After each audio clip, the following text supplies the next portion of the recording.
I remember the interview with the chef from Dubai because his faith carried patience shaped by heat and time. He spoke with the calm of someone who understood that nothing meaningful is rushed, whether in the kitchen or in the heart. His hands bore the marks of his craft, and his words reflected the same care he gave to what he prepared for others. When I asked what following Jesus Christ meant in his daily life, he spoke about service before recognition.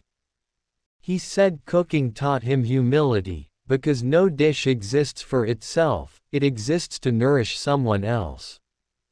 He connected this naturally to his faith, saying that following Christ meant showing consistency when no one was watching, honoring God through excellence even in routine tasks. I remembered 1 Corinthians chapter 10 verse 31, "Therefore, whether you eat or drink, or whatever you do, do all to the glory of God." He reflected on scripture that guided him while living and working in a place where faith was often practiced quietly. He mentioned Matthew chapter 6 verse 6, "When you pray, go into your room, and when you have shut your door, pray to your Father who is in the secret place." He said that verse taught him that faith did not need permission to exist, only commitment. His walk with God was not loud, but it was deliberate.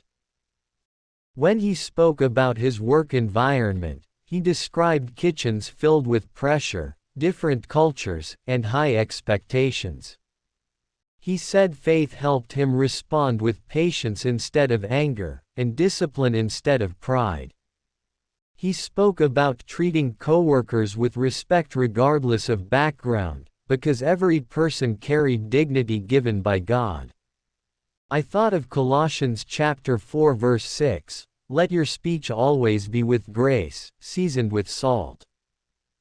Before we ended, I asked what encouragement he would give to someone struggling to remain faithful while living far from familiarity. He said faith, like good food, takes root where it is practiced daily. He said God meets obedience wherever it is offered, not only where it is comfortable. His words reminded me of Psalm chapter 1 verse 3, "He shall be like a tree planted by the rivers of water, that brings forth its fruit in its season." After the interview ended, I realized that his testimony had unfolded the same way Emilda's, quietly, carefully, without waste. His faith was steady, practiced in small decisions repeated daily.